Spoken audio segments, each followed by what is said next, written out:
Do you like to lead in very emerging Wait, no, fashion? what are you an emerging leader in? The Emerging Leader Society. It sounds fake, but I swear it's real. Wait, that's actually what it's called? Yeah.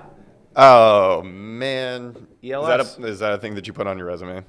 It will be, yeah. Oh, wow. Yeah, it doesn't sound like a cool thing, but I promise it is. Are we actually going? Because I'm I on want the- to say something extremely inappropriate. Oh, no, we are very live right now. Okay, cool. Thanks for the heads up. Yeah, probably good that you checked. Yeah, that's why I did.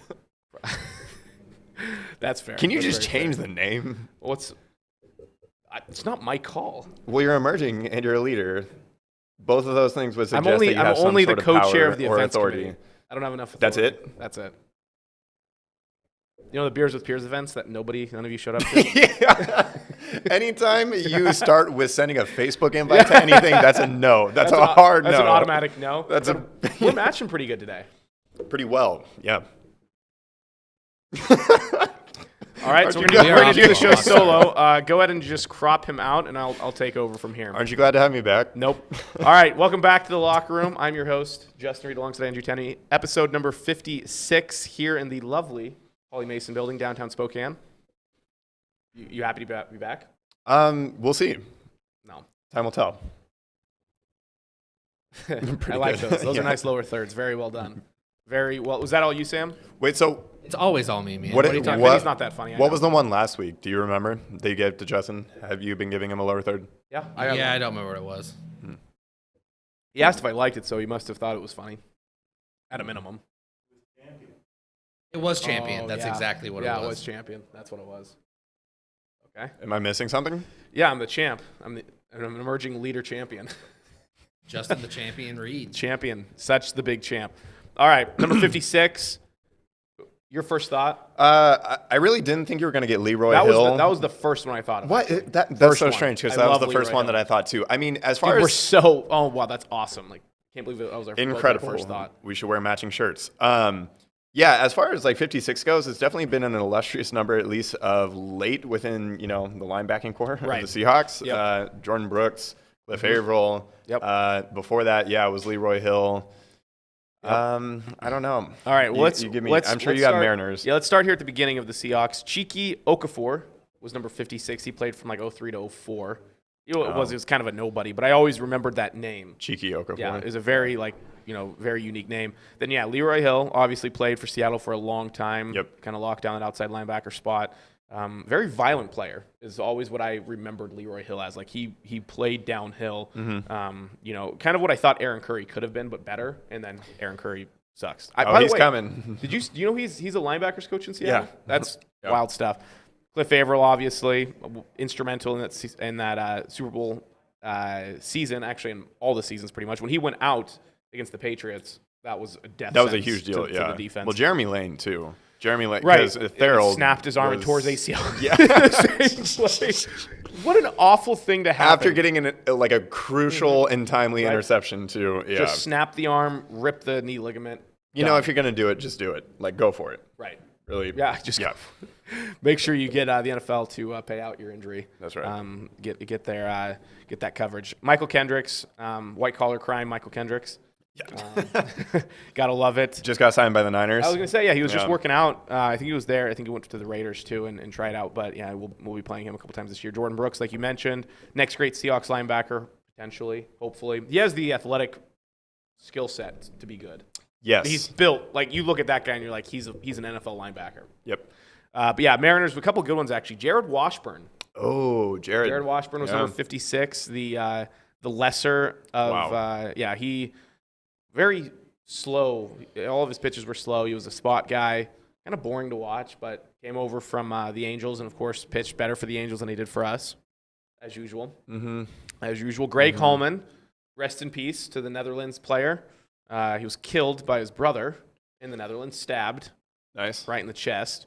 And Family affair. Yep, gotta love it. And then Fernando Rodney, the great and How could we extremely forget? frustrating Yeah. Fernando Rodney.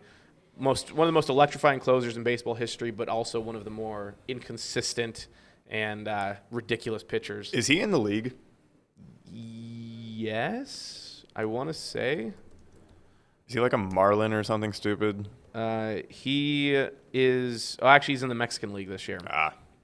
He plays for Toros de Tijuana. He is 44 now. He was 5'11".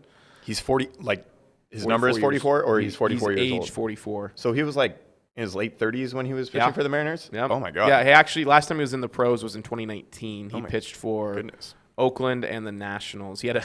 Oh my God. For the A's, he had a 9.42 ERA. That's Hate to see it. Not good. Hate to see it for sure. Episode number 56. That's quite a number. We're really racking it up. Yep. You know, we wouldn't have been able to do it though without somebody. Oh yeah. Yeah. Okay. I miss the days. When they just rolled out off your tongue effortlessly. You had a new one. That was every fine. single- Oh, you no. mean I just mean you were just so clever. references? Yeah. Those were the days. Fine. I'm gonna type in bird reference right here. Okay. Yeah. Let's see what you got.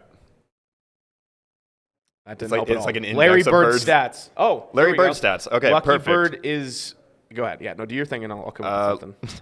God damn it. Derailed that. Okay. Anyway, the show, as always, is sponsored by our favorite company, Lucky Bird, a Spokane-based e-commerce and digital marketing company, and they are dedicated to helping local companies scale in the online world of e-commerce and digital marketing. We always want you to visit luckybirdbrands.com to have a down-to-earth, no-pressure conversation about your digital marketing and e-commerce strategies.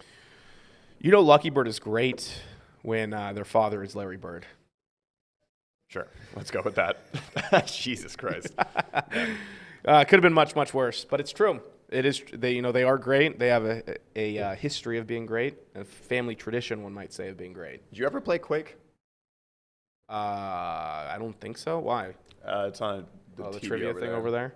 Oh, it's trivia. No, I never did play Quake. Should I Anyway, have? I don't think so. I never played it. Oh, that's right. I did see that they were remaking it, though. That's probably why it's a trivia question.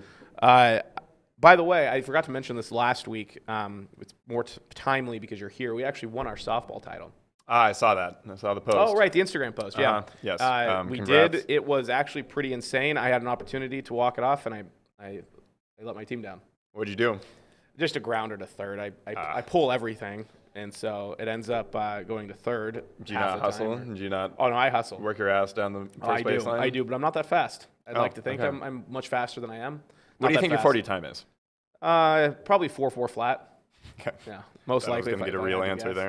If I have no idea. I don't know how to project that either. I have no When people idea. are just I don't like, know oh, what yeah, to no. look for. Like, am I faster than a defensive tackle in the NFL? I don't know. I'd like to think so. That guy's 300 pounds. Do you really though? Like, I have no idea. No. I'd like to think I should be faster than that, but I have no idea. They're still athletic specimens. No, but it was actually a pretty insane. We went to extras. Ooh, But yeah, we did end up walking it off very nice. in the bottom of the 8th. Okay. Not too bad. So Congratulations. We get champion shirts. Spoken Night Brewing. Oh, that's why you were the champion last week. Right. Got it. Exactly. Okay. Oh, exactly. Yep, that's exactly Champion why. 1 week. Now it is all coming together. Now we're back to square one. Emerging, burgeoning leader, champion, Yep. cool guy. Seahawks fan, especially when they Real- re-sign their players. Real commendable fixture within the Spokane community. Exactly. Without me, this city would go nowhere. Well, What would you do with $70 million over 4 years? ooh. Would you buy the Manitou? You wouldn't be able to afford it. Yeah, probably not. I become a member though. Barely. Yeah, well, yeah, I'm sure they have a payment. So you plan become or a member at Manitou. Probably Manitou and Kalispell. Get the duality, a little Ooh. north-south action going on. Yeah. Big north-south guy. Mm-hmm. Yeah. I'd probably get a Tesla. Really? Uh-huh. That would be your first go-to purchase if you had. I'm not saying that'd be the first thing that I would purchase. No, So then why'd you say it? because No, it I'm came first to car. mind. So your first car. That's like that'd be your Oh. go-to car. Well, I just would like to rub it in the face of everybody else that I'm like super Hey, look at me! environmentally conscious. Look at me! I have this Tesla. I Yeah. make more money than you. Yeah. Well, that. All right, okay. Yeah, that and that I care about the environment. But and you that don't. Everybody else, obviously. But you couldn't say that if I had a Tesla. That's You fine. I literally wouldn't could buy- I not- wouldn't buy a couldn't- Tesla. Couldn't piece that together. That's fine. Jamal Adams probably won't buy a Tesla either. What are you gonna buy? What? Where are you gonna buy? I'd invest most of it because I'm smart with my money. And vehicle-wise, I have two things in mind. I would love like an F-350 Okay. Just I don't even care About the environment. No, I don't. Yeah, see, exactly. Yeah. I'm gonna buy a Tesla. Well, I'm gonna get this big diesel truck that's gonna just counteract what you bought. No, but I would definitely get some sort of sports car, probably like a '69 Corvette. Okay. Yeah, something right. cool, something not lame and Tesla-like. Okay. No, the Teslas are fine. But back to what I was saying, Jamal Adams would, in fact, probably not buy a Tesla. He did just get re-signed for 4 years, $70 million to the Seattle Seahawks. Glad that this is off their plate. It's been a distraction. As much as he's been at practice, he's been around, he's been talking, it's always a distraction when one of your best players is obviously frustrated. And now we get the pleasure of shifting our stress and anxiety toward the Dwayne Brown situation. So, yes, thank God we got 1 of 2 done. 1 of 2 done. The Dwayne Brown situation is definitely an interesting one to watch. That one's a lot more complicated. It is, actually, which is kind of surprising. It requires less money, less years, and more risk, though. Apparently, he does 3 sets every day of 20 pull-ups. There's no way. Where'd you hear that? Russell said that. Oh, my God. Yeah.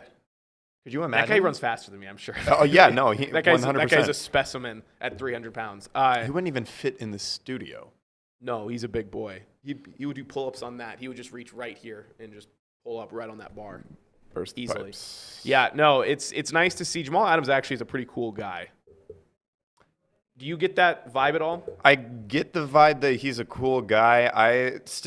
Okay, so we've only had him for a season, right? Right, and I'm he's only still played in having 11 games. Right, I'm still having an issue associating his brand, his personality, and his style of play with the Seahawks culture. Like, I don't feel like he's a Seahawk.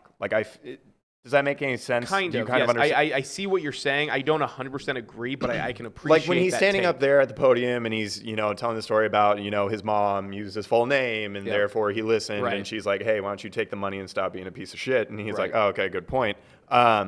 Just like that whole thing, I'm just like, are you really here? Like, do you play for this team? Like, I don't know. Even just his name, I'm having a hard time like ingratiating him into like the actual culture fabric of the Seahawks. Yeah, right. It's weird. That's fair, and I think it's always weird when that happens because it does take a little bit. Like when Jimmy Graham first got to Seattle, it was weird.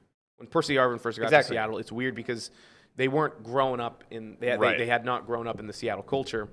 Now, which is a very prominent and very distinct culture, right, or at least has been for the past 10 years. And I think some of that, I have 2 thoughts on that.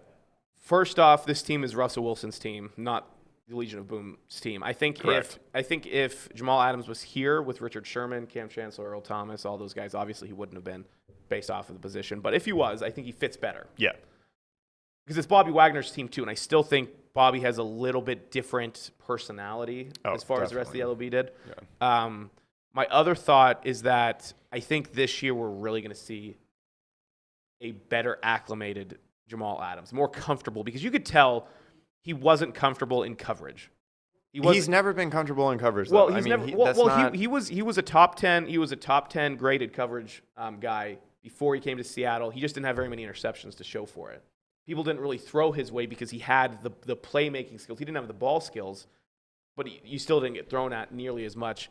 Some of that might just be because they threw at everybody else in the Jets because everyone else sucked. Yeah. But I think he'll be a better player overall. I think he'll be easier to root for.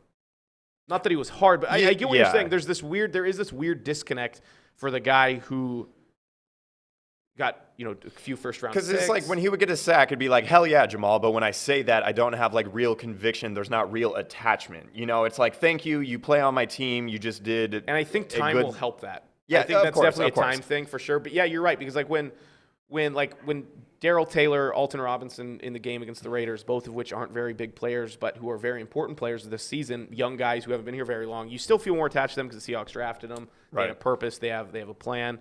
And yeah, I can see that. I think guys who get brought into teams midway through the season, the beginning of the season, at any point, especially when it's a large investment. I think that's the other important fact here. Because you bring in someone and they don't make plays, you don't hear about them, nobody cares. Right. But you bring in a guy who's arguably on his best day is a top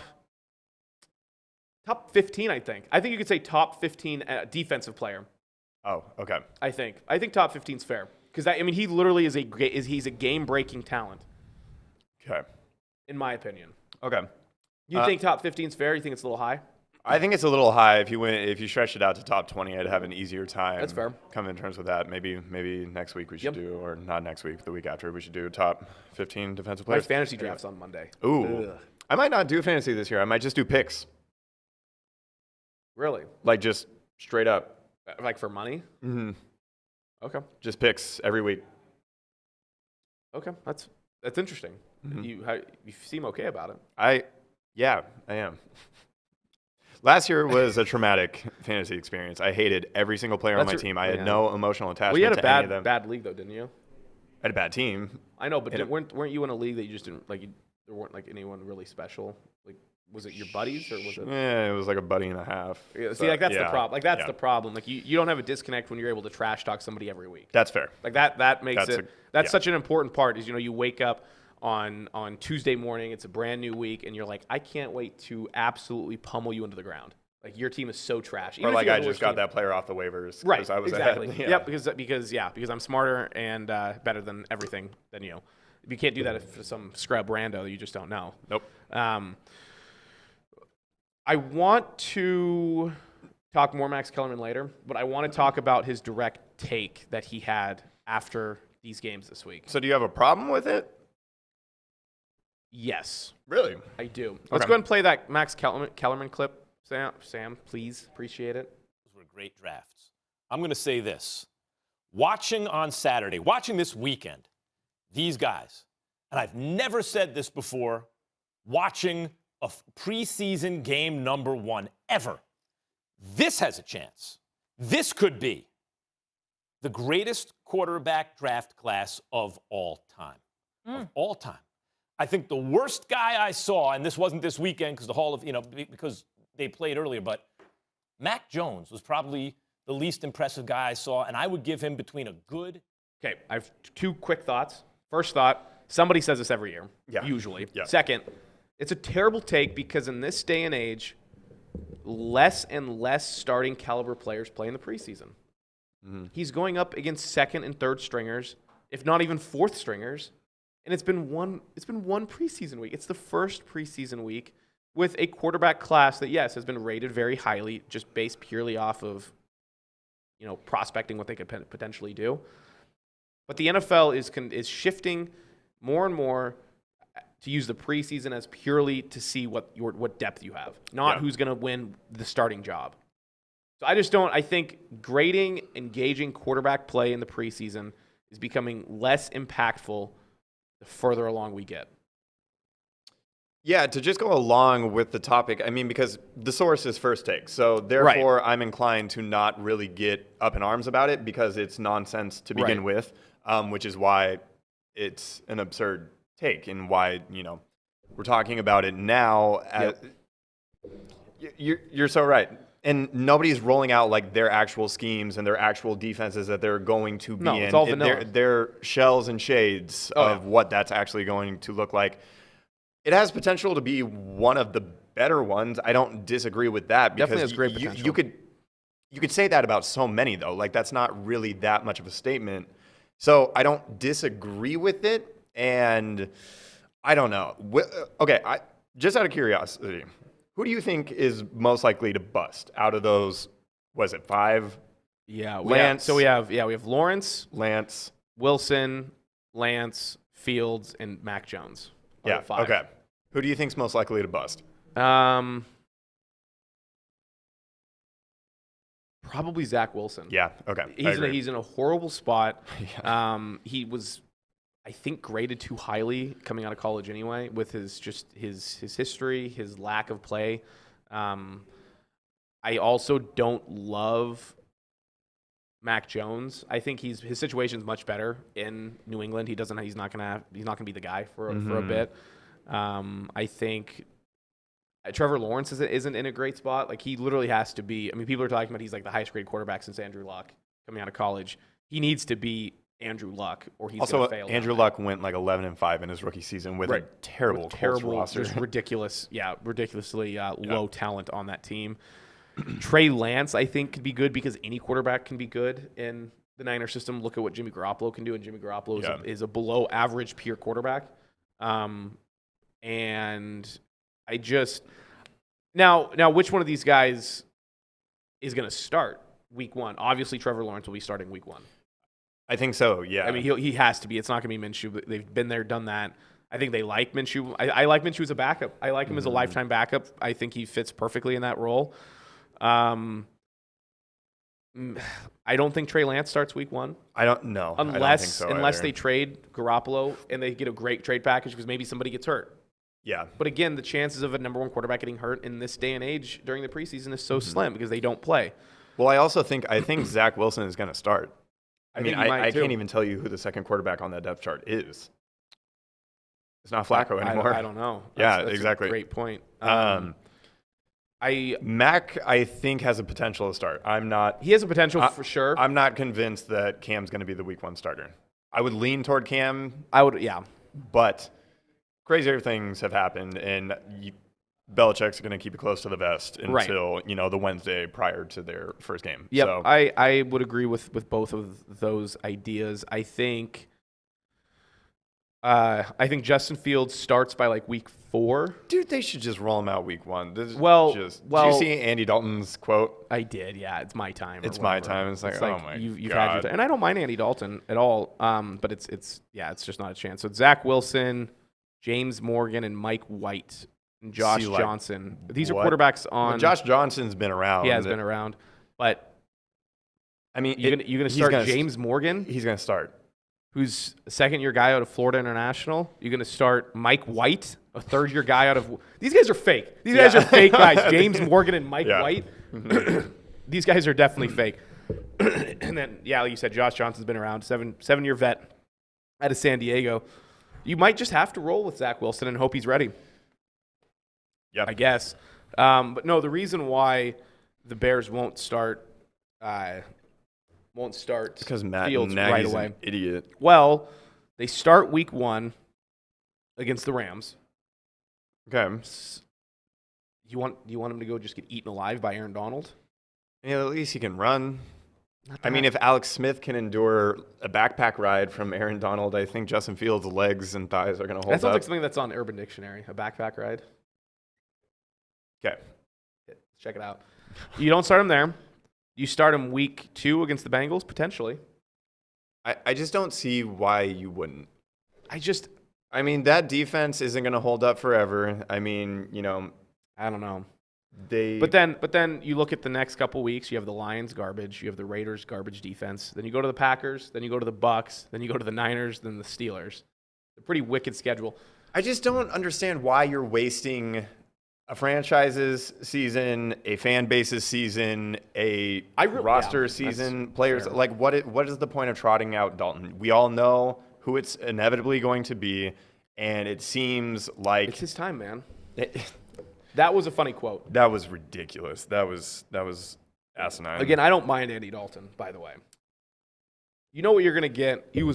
I think he lost all of his confidence when he was in Dallas. tail end of Cincinnati because he was really good.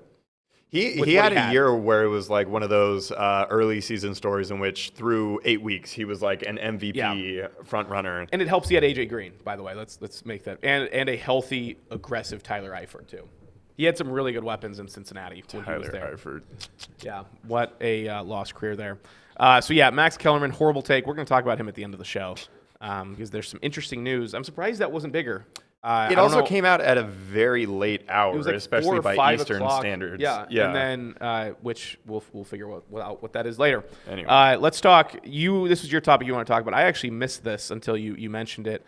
But go ahead and let's talk about what Kevin Durant and Draymond Green said about the Warriors and specifically Steve Kerr and general manager Bob Myers. Yeah, so did you watch the clip? No. Okay. But I did just read how they agreed. So essentially, at least what I saw, and it was about 3 minutes of the interview, but Draymond asked him how much their spat against the Clippers early in the 2019 season ultimately led to Kevin Durant piecing out and signing with Brooklyn after the season. And Kevin immediately just acknowledged that it wasn't the spat, it wasn't the fight itself, it was how that was handled within the locker room and within the organization, and essentially went on to say that He referenced The Last Dance and when Scottie Pippen, sat out and they ended up running the play for Tony Kukoc because Scottie was being a little,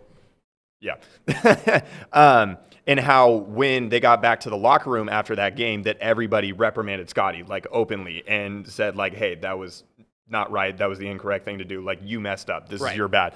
Kevin was ultimately saying that he thought they needed to approach the situation between he and Draymond as such, referring to Bob Myers and Steve Kerr, that they needed to get out in the open. Everybody needed to say their piece and just kind of have, a come to Jesus party about it. Let's just deal with it right now. And instead, what Draymond said happened was that they basically sat him down, Bob and Steve, and said, you need to apologize. And Draymond, of course, doesn't want to be told what to do and how to go about his business with another person, especially another teammate of Kevin Durant's status. And so he said, no, I'm not going to do that. And they said, okay, well, take 24 hours, sleep on it. And then they came back the next day and he said, yeah, I'm still not going to do it. And they're like, okay, we're going to suspend you for a game. And he just laughed in their face because apparently that was the alternative to just cussing them out. It was all fascinating. I think it's more so, I pointed this out, not because it's so much of a mystery. Like, that is a nice little piece of insight, that distinction as to why that rubbed Kevin the wrong way, not so much the altercation itself, but how it was handled. But I think it's more interesting because this kind of thing where people in the NBA in particular who are with production companies and are in the media while presently being players in the league, I think we're going to start to see a whole lot more of this, and it's going to add to the whole soap opera that is the NBA more so than any other professional sports league, except for, I don't know, WWE, if you want to count that as professional anything. Technically. We're going to see more of this stuff, and I just thought it was an interesting, like, this moment in time, this piece, I feel like years from now, we're going to look back on and be like, okay, this kind of started and opened the door for just like free for all. And madness. It's so frustrating. Like, I like how they're passing the blame on to Steve Kerr and the GM. Like, this is why we all broke up, is because they suspended Draymond and Durant was unhappy that they did that, so they're gone. And it's like, well, how come Clay's happy and how come Steph's happy? Like, how come they're not going out and saying anything? I also think it's weird that Draymond is openly talking about it. Right, because he still plays for Steve Kerr. Like, he's going to go back into that locker room. Like, what's up, Steve? Like, hey, we just roasted you and your boss for ruining this team. I don't know, because I can kind of see both sides, because what they talked about, I can understand from their standpoint and as players how they would have wanted the situation to be handled differently, but also they're the ones at fault for that situation. Ultimately, like, they're the root and the source of it. It started with them. They're the ones who caused it. I mean, so if they didn't act like that, or if they did not have it out like that, then Steve Kerr and Bob Myers never would have been put in a position. So I think it is kind of weak to just pass it off on Steve and Bob. And I don't know. Draymond and Kevin are both very sensitive. Isn't the right word, but they're sensitive. They're sensitive, but they're very personable people. They take things very personally, like things that are said to them about them. They're all prima donnas. Like, almost every single player in the NBA is soft. Like, they can't take any sort of criticism. Like, you look at a guy like James Harden, people are like, you should stop drawing fouls all the time, and he's like, and then he gets all offended, and it's like, shut up, dude. You're making a ton of money and you're winning and scoring a lot of points. Like, why does it matter what so and so thinks? Like, I just don't understand these, and it's not even just the NBA so much as it's all of these athletes and people who are, they get roasted for their play, but it's like, just if you did your job better on a week-to-week basis. Like, I get, like, you're in the spotlight and everybody's looking at you and you're getting fans telling you suck and go kill yourself. Like, that part's not cool. That would I'd probably say something if just every single week people are telling me about that. But it's like, these athletes expect both sides. Like, they expect to have a player's coach. Right. They expect to have a soft locker room where they can do what they want and they're not getting told what to do. And then they get told what to do, and all of a sudden it's like, this place is, I can't believe you would ever do this to me. Like, you just ruined our entire locker room. And it's like, well, you shouldn't have been fighting on the court. Like, this, again, it is up to the players in the long run. You look at a team like the Seahawks, and they have their scuffles. they had a lot. And they had a lot when Sherman was there, and he was talking all the time. And, you had Doug Baldwin, who's a friend of his, and they would always chirp at each other.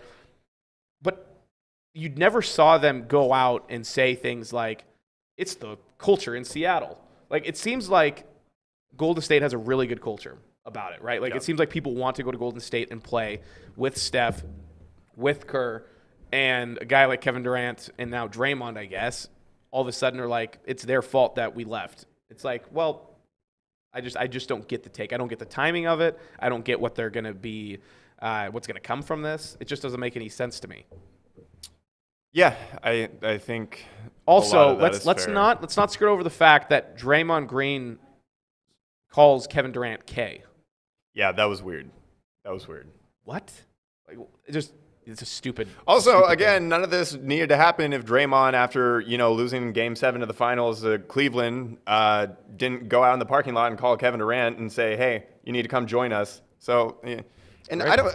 On Kevin's part, I don't understand. He really miscalculated going to Golden State and expecting that they were going to cherish him and appreciate him the way that they ever did Steph. Like, Steph was never handing over the team. The fans were never going to look at that's Kevin. Steph's team. It's the same thing that I was getting at with Jamal Adams. It's like you have in the works a dynasty, and then you add a top 2 player in the league. Like, that's really cool. You're going to win a lot of games. You're going to win championships. That's awesome. Right. But ultimately, when that player is playing for you, you don't feel the same emotional attachment, and you're not compelled the same when they perform. Especially when you already have an established team with stars. Correct. Yeah, Like, homegrown stars. That's Russell Wilson and Bobby Wagner's Right. team, and nobody's gonna. There's just nobody else that can even Right. stand close to them as far as that goes. But anyway, if you hated this, prepare and hunker down, because I think this is gonna the beginning. open the. It's the beginning for the sure, bottle, and it the has genie. been. It's definitely been trending this way, and it's only going to get worse as players get more empowered. Yes. Which is fine in some regard, in some ways, but in a lot of ways, in my opinion, leads to it's probably going to lead to more toxic environments. Yes. I think it's going to cause more strifes in locker rooms for sure. Real quick, the wedding I went to last year in Texas, Fort Worth. They're in town. My friend Heather and her husband Brandon. Okay. The reason I'm bringing this up is she just texted me. She must be watching the show. Thanks for watching. Brandon says he has the most confidence in Zach Wilson. And he's a big football guy, A&M guy. He knows what he's talking about, so he's not just saying it to say it. I can see it from a talent perspective, because that is the most enticing thing, at least as far as I can see with Wilson, is the ability to throw from so many different angles and platforms, and just the effortlessness in which the ball comes off his fingers. Yeah, it's clean. I don't know I can go that far, though, especially if he were in another situation. That's the big key. I could subscribe to that a little bit more easily. However, being in New York and just everything that surrounds the Jets, I don't know. Right. I don't know about that. I also like that. He was 6 of 9 for 63 yards, 7 yards per pass attempt, which isn't all that impressive. If he traded spots with Trey Lance, like if he was in San Francisco, like, yes, I would feel. Almost any of the other teams, I would feel much more confident. I think he's put in a rough spot. I also think that from my just trying to remember who's on the Jets, I don't think they have a lot of great weapons. They got Keenan Cole. I guess they have Corey Davis now, which is a decent get. Jamison Crowder, if he's healthy, is a really good slot guy. Denzel Mims, who's kind of flash. Keelan Cole, I think, came from the Jags, I'm the pretty Jags, sure. Yeah. So those are their wide receivers. Tevin Coleman, again, if he stays healthy, is a decent receiving back. Nothing special. Behind him is a bunch of no names at running back. Tight end, Chris Herndon. Chris Herndon's good. Chris Herndon is a good tight end. Ryan Griffin, I think, came from Washington, is also good. Tyler Kroft, another. Those are 3 decent tight ends. You look at their offensive line, the only one who really stands out to me is Mekhi Becton, left tackle, which is the most important position. George Fant, still the starting right tackle, which is pretty funny to me. I just don't know. Yeah, I just don't know what he's going to do in that Jets. I think Robert Saleh is going to be a great head coach. I hated him as defensive coordinator for the Niners. Loved him as a defensive assistant for Seattle. So I think he's in a great spot as far as that goes. But I just don't trust the Jets historically. Yeah, I got to see something. Yeah. But I will agree with the take that Zach Wilson is a good football player. I think his tape was good. I think his time at BYU was really solid. He's a really good guy. Like you're not gonna have any problems with him. Like he is the stereotypical franchise quarterback who's gonna put his cleats on and work, and he's not gonna be a distraction. Okay. So I guess those are all positive. So fair enough. I'll take a little bit of that. You know who else just gets to work for you? Windermere Services Mountain West. They proudly service over 60 Windermere offices in Eastern Washington, Idaho, Eastern Oregon, and Montana. They are all in for their local communities. At Windermere Services Mountain West, relationships are the foundation of their business. Their mission is to be successful, team-oriented real estate professionals committed to exceeding expectations through exceptional customer service. They are Windermere. Windermere Services Mountain West is committed to the communities in which they live and work. They are all in for you. All in for you. That was abrupt. That was abrupt, but not as abrupt as it could have been. Before we talk about the Mariners, I do want to talk about this MLB news that I tossed in here. I saw this headline. I didn't click on it until late last night. Mets owner Steve Cohen, New York Mets owner, they were in a 5-game skid, and he tweeted, "Gotta love Twitter. It's the best place to talk some trash, especially about your own team. It's hard to understand how professional hitters can be this unproductive." The best teams have a more disciplined approach. The slugging and OPS numbers don't lie. Wow. Could you imagine? Let's just go football because I feel like. Well, could you imagine your boss not coming to talk to you? Hey, you're underperforming. Like, I don't know. You're not being very attentive at the bar. People aren't very happy. Could you imagine you go home, you hop on Twitter, and here's the boss. It is hard to understand how professional bartenders can be this unproductive. The best bartenders have a more disciplined approach. The pouring and tip numbers don't lie. And you're just sitting there like, sweet. Thanks, dude. Do you respond? Do you quote tweet it and say, "Thanks, boss. I'll be better next time"? Yeah, I probably just like the tweet. It's funny though because the Mets fans like that he does this. Right. Because it's really weird. Because he's a fan Right. of the Mets. Yeah. And he's sitting there in agony watching all of this lunacy, just like all the fans are. It's bonkers. What a move. It is a move that nobody else really does. You don't see owners in general aren't very active in their teams. It's just there's no reason for them to be. Now, some owners, though, are very active, as in, Mark Cuban is probably the most active owner in sports in the grand scheme of things. But it's one thing to criticize your team in a press conference. You're taking questions. It's another one to and it's a subtweet. To be fair, it doesn't say anything directly about the Mets, to be fair, but he's talking about the Mets, and everybody knows he's talking about the Mets. Dude, the whole Mets thing, the whole demise and decline of the Mets over the last couple of weeks is so weird, too. Like that Pete Alonso quote from whatever it was last week, and he's telling everybody, just don't even know that we're going to be good, and just put a smile on your face while we just got our asses swept. Yep. Like, it's just weird, man. It's very odd. It's strange. It's very odd. Yeah, they are in not great spirits. New York over sports there just suck. I mean, thank sports God, are like rough basketball right is looking up for both respective cities. And the Knicks still haven't confirmed that. They need to do it again. Yeah, and Brooklyn should be good as long as they're healthy. Yeah, but Brooklyn doesn't like resonate with New York sports. Not like the Jets do, not like the Mets do, and not like anybody. Yeah, not like the Yankees do or anything like that. Completely agree. Yankees are actually doing pretty good. They're 17 games above 500. Yeah, Boston's like, what the hell just happened? I thought right. We were just there actually. That is very funny. So speaking of standings, the Mariners do find themselves in a decent position. Not great because again, there's only 50 games left, and they're 3 games back out of the wild card spot. So not too bad. They are 7-3 in their last 10, which is the second best mark among all potential wild card teams. Wow, Baltimore's lost 10 in a row. They've lost 14 in a row. Wow. Oh my, that's not good. So Seattle now is also creeping up their win differential. Their run differential. They are only minus 43 now. Yeah, I saw that. If I was a Toronto fan and I'm looking up the Mariners right now, they're at plus 118. Actually, they have the best run differential among all wild card teams. That is very frustrating if you're a Toronto fan.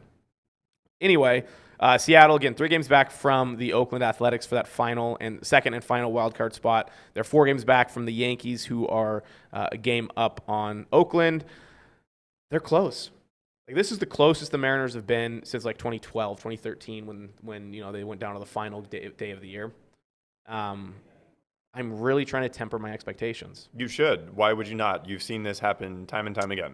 I love pain, I guess. Sure do. I don't understand. I love to have my heart broken. Would you? Go ahead. I was going to ask a stupid question. I'd like to hear it now. Okay. I'd like everybody. No, it's a really dumb question. It's a really dumb question. But, okay, this is like the cynic in me. Okay, so would you rather the Mariners actually make the playoffs, get the wild card spot, and get bounced in the one-game wild card, or would you rather have them continue this historic absence from the postseason to the point where we are like 2 decades plus above any other professional team's postseason drought? I want would to you be rather the record holder for all time? Yes. To put ourselves in a position where nobody's ever going to break it. Or just like make it just for the year. sake of making it and not actually do any damage or. How about this? Let's put a quantifier on it. Okay. Let's say they need. Just pretend for the next 300 years, nobody ever beats the Mariners' record if they don't make it this year. Right. But they make it next year. Can I make that as a quantifier? Not like, hey, we're going to extend it indefinitely. We're going to extend it 1 more year. We'll make it next year. Don't worry about it. Okay. Can I say that? No. Then no, I'd rather them make it this year. All right. If I knew for a fact, I can guarantee they'll make it this next year. As maybe let's say they're a division winner, which is going to be really hard. Yeah, right. Hey, don't you miss when the Astros were in the NL? God, it's so frustrating because I specifically remember. I remember the day. I remember the absolute day that the Houston Astros were announced to the AL West, and I'm like, yes. There's a team that will be worse than the Mariners. They've went like 4 or 5 straight years with over 100 losses. This team sucks. I am so excited to beat up on them every single year. And then now they're one of the best teams in baseball. They've won a World Series. They have all the best players. They cheat. They claw.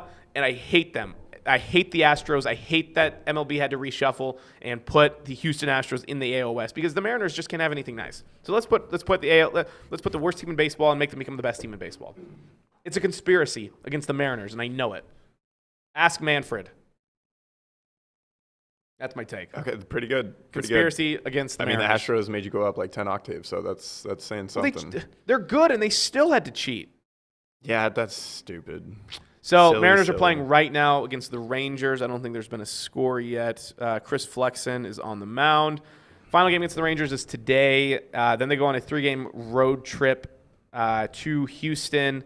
2 games at the Athletics. Then they come home on the 26th for a series against the Royals, against the Astros. 4-game series against the Royals. That'll be a big series that they should do very well in.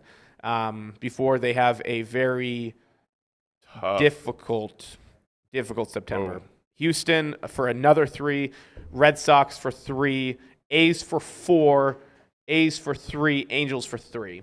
Ooh, that's a lot of good teams. Okay, I'm a little more cynical now, unfortunately. That's sad.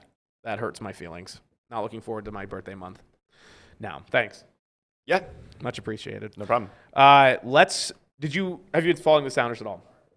I saw they beat the piss out of Portland. Oh, it was awesome. Nice 6-2. And so, no. Absolutely awesome. Really. So, they beat Tigres, a Mexican team, in the League Cup a week ago yesterday.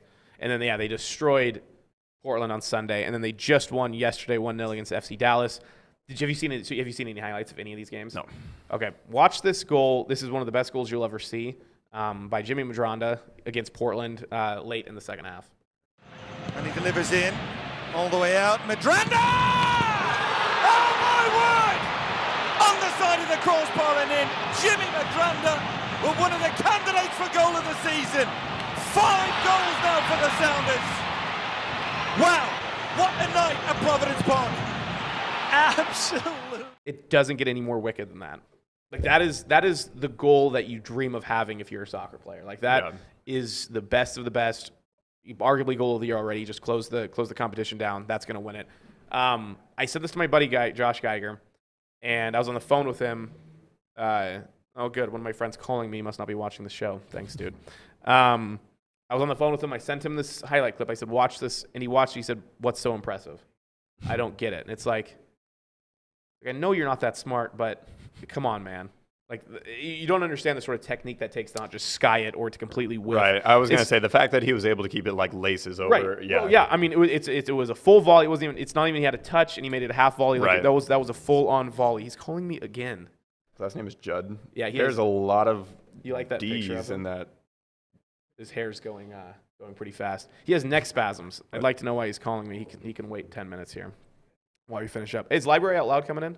Nah. Oh, okay, good. So we can go a couple minutes over. So Sounders now have won 3 in a row, or three just this week.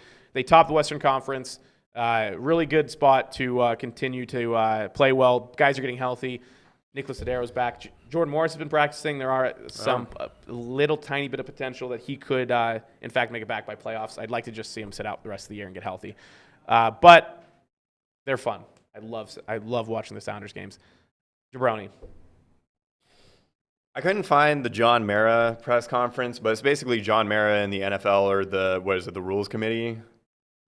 Yes. The people that are enforcing the taunting penalties, Yep. and then, I mean, we're going to show a clip, which is a prime example of, like, the most minor, insignificant, and irrelevant taunt that was immediately flagged. Yep. So we will see a Colts running back just absolutely maul over the entirety of the Carolina Panthers defense. And a first down. You know, And LeMay keeps the legs going, still moving the pile.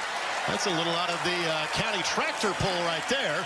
And then a late flag is thrown, pickup of 14 yards. Yeah, Benny has been tough all summer. So that happened? Was that preseason? So usually I warned people about this last week. penalties were like actually not a problem for what seems like the first time in forever last year in the NFL. Yeah.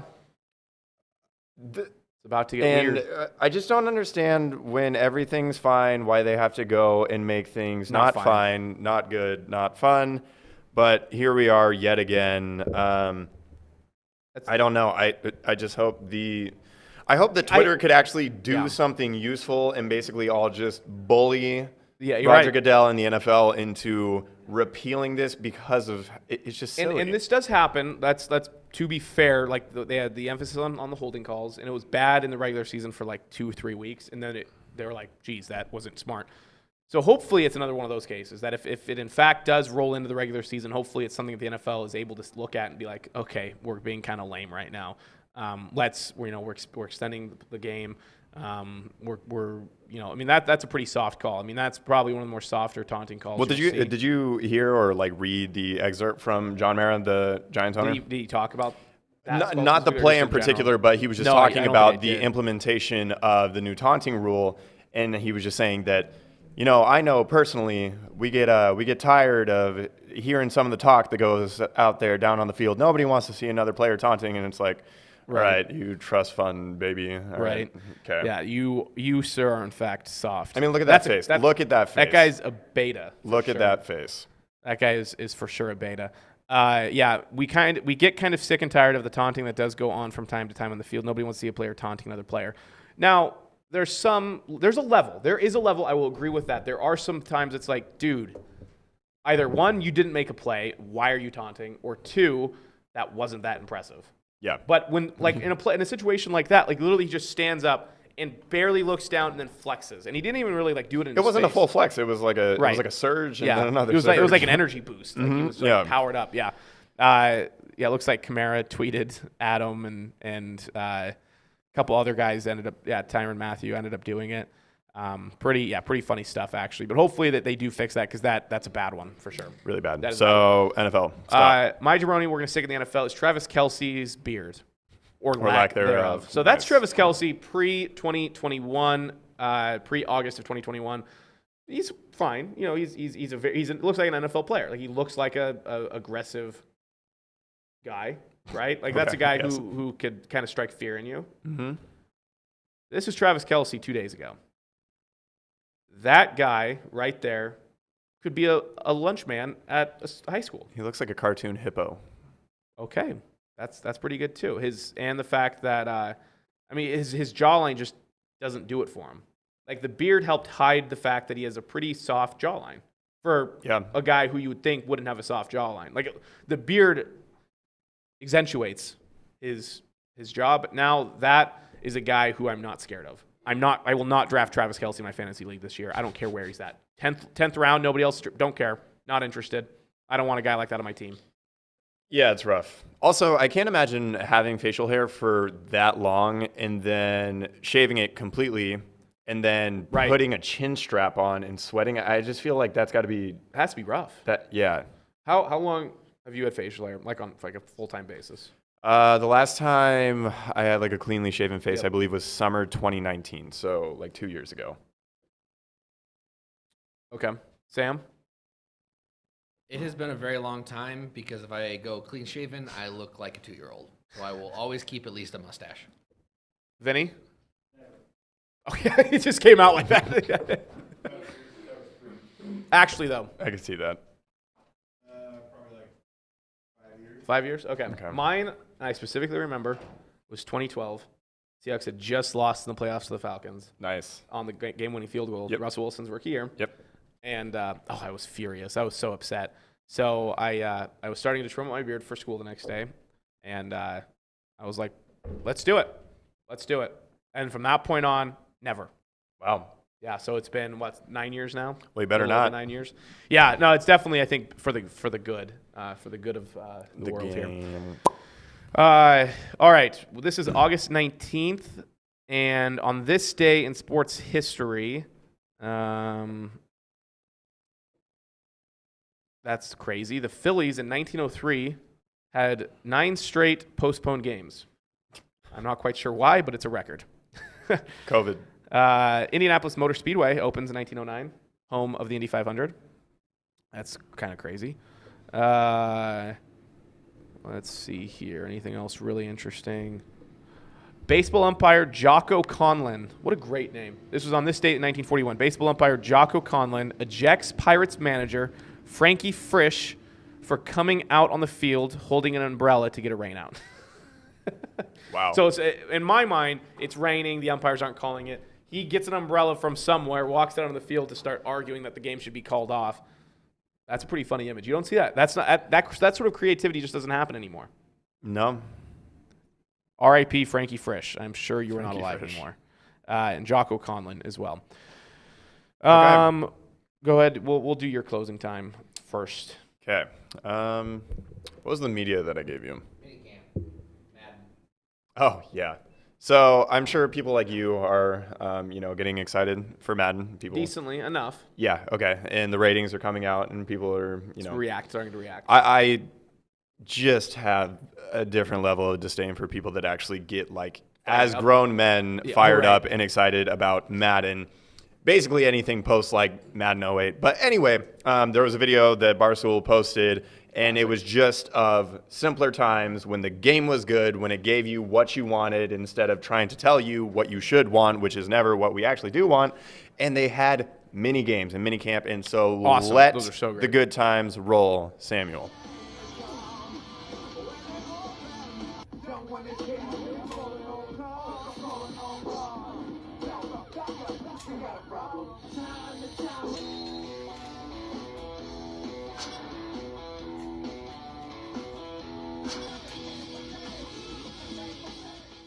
You're right. That was a better time. They just don't do it. Again, it goes back even into real life, like mini game type stuff for like the All-Star game. Like the fact that they don't do just ridiculously wacky type mini games in the All-Star game is just a lack of awareness for what people want. Mm-hmm. I mean, Madden could instantly up their ratings by probably a full point by just adding something like that into the game. And I know it's not hard. It can't be hard. There's no excuse that there's not enough computing I power literally for don't it. know what they spend all year developing or what they actually put their time into. Their year-to-year ratings might be the only thing because they put out the same damn game. So the character models have not changed in over 10 years. They're better now. They're still not good. They're still not good. If you compare them to like MLB The Show or 2K, they are That's fair. eons behind those games and what those character models and movements look like. What was the second game you said? 2K Yeah. and Are you FIFA and doing FIFA that? as well. FIFA, Yeah, no, Which is literally crazy 'cause- any other sports game. Because FIFA's EA as well. You would think it's EA Canada, I guess, which is weird. But you're right on that part. I think, know. Thank you. To be fair, Madden did update their franchise mode for the first time in a decade, which is crazy that it's been since Madden 12 that they actually have touched franchise mode and made it actually interesting. I don't know how much more interesting. I haven't played it yet. It is out. I did get 2 of my buddies. I conned them into buying new Xboxes. Nice. I'm going to be getting one pretty soon. So, would you like? Should I get an X or an S? X. Okay. Because if you're gonna spend $350, might as well spend an extra $200 and just get a Fair. future-proofed console. Fair. Plus, it looks better. It runs 4K. Runs 4K at 120, which the S won't touch. Might as well just go for it. I have to confess that I bought LeBron's. Wait, Damn. so you from the Shoes. why? I haven't bought basketball shoes since like 2014, so I'm kind of out of the game. I'm trying to get back into it and made the mistake of getting LeBron. So I will put those up on StockX as soon as I receive them from StockX. We put them up on StockX. Yeah, like sell them. Now I'm confused. Me too. I don't want to know. You're Okay. frustrating me. Yeah, no, get out of here. My closing time, going back to the Max Kellerman stuff. So Max Kellerman's leaving First Take, allegedly. That was announced. It's not official, but that's what appears to be happening. I guess, and they're saying Stephen A is going to run the show solo. Look at that calic. What I saw is that they're basically just going to bring in a rotation of verbal sparring partners, as the New York Post put it. So someone for Stephen A to just talk over? Yeah. Because Kellerman, They'll bring on another bless his loud heart, man that just was the only gets person excited who and could talk yells. with him, be as loud and obnoxious as him. Glad of this. I think I've been liking Stephen A more than Kellerman recently, as far as their takes, which is saying something. I don't even enjoy Stephen A. I stopped Oh, no, I enjoying don't- I Stephen A. don't like enjoy 3 him years ago. ESPN, it's just a sad state of affairs. Like every week that passes, it's just like, boy, this is really What a fall from grace. just spiraling out of control. I don't watch ESPN unless there's a game on or it's Neil Everett. Fair. Like I just don't. I'd rather watch just a rate like during the day. I would have sport. I would know the order of Sports Center. Yeah. I would be watching it so much. Now it's just. Even their top 10 plays, like the list they put them in, Just butt cheeks. and they'll put a women's basketball block at like number 2. Oh, I know. I was just gonna say, and this is like, you're not allowed to say this, but if they have like a average to good play in a woman's sport, they put it within the top 5 in front of like very many yeah, you get what I'm saying. Right. Yes. And it's just it's so obvious that they do it that it's like, okay, what are we doing? It should be there. Like it's a really cool play, and like I understand like you should promote that, but it's not. But the agenda is like in It's front obvious. of the actual merit of what the list is supposed It's to be and becoming what a the segment is distraction more supposed to than be. anything. Exactly. The fact that So Max Kellerman is one of those big distractions. So he's still working for ESPN. He's not getting fired by ESPN, but he's off of First Take. I think they said like they have plans for him moving forward or something. I don't know, but it'll be interesting to see what First Take does. The fact that First Take is still as popular as it is continues to show the lack of education in America. Is it popular? I think I think it's like their best show. Wow. At least worthwhile enough to keep their highest paid employee doing it, right? Like it can't be bad. I guess. I mean, yeah, but that's kind of like his baby. Most watched ESPN. If I could type ESPN. If I could type shows. It's probably Monday Night Football. Well, yeah. I wish I knew. I wish I could tell. That was just a week. That's stupid. It has to be up there. There's just no way it's not. They wouldn't put so much effort, time, money into it if it wasn't, unfortunately. And the fact that Kellerman's moving out makes me think that he's the problem, which isn't right. They're both the problem. That shows the problem. Yeah, unfortunately. So, All right. Well, we're over time here. I have a meeting to get to. All right. But we'll figure out next week. We may or may not be here. I have a wedding next week. My buddy Eric's getting married. Congratulations to him. And Why don't we Haley. both just take the week off next week and then start the week after that on Monday and then go forward? Okay, that's fine. Our fans will be upset, but shout out to fans and any patience that you might be exhibiting. Right. Don't forget, and you bearing can with find us. us on Spotify as well as every other streaming service except Apple Music. Is that right? Or Apple Podcasts? That's fine with me. Anybody who's listening to their podcast through Apple Podcasts, Go to you hell. shouldn't listen to us anyway. Yeah. You are part of the uneducated part of America. Yeah. Again, you probably watch watch First Take. Yeah. So find us yeah. there. We probably, I guess, will take the week off. Bachelor party this weekend in Leavenworth. Wish us luck. Should be a Yeah, good wish me time. luck. Yeah. No, I'm like telling you to wish us the people that I'm going with. I'm not going? God no. You couldn't hang. Ah. Classic. Well, I didn't get the Facebook invite. That's true. There is a Facebook page for it. That's sad. Well, it's to How organize. old are you guys? It's to Are organize. you guys 40? It's to organize. Oh It's my so- lord! All right, no, should I we don't do? want to go this. What anyway. should we do? What should we do to make it? What would we do then? I don't know. I would think a group text would suffice, or like an email. An email? How old are you? What? An email is more okay. What? Never mind. All right. Real quick. Let's all- What's more old school, email or Facebook? An email is technically more old school, but if you Bingo. look End at the the show. That's it. Thanks demographics for- that that's do all we those needed sorts here. of We'll things see you over here in Facebook 2 versus weeks. email. This is the locker room. Presented by Signing Spokane off. Talks. I need a haircut. And we will see you in 2 weeks.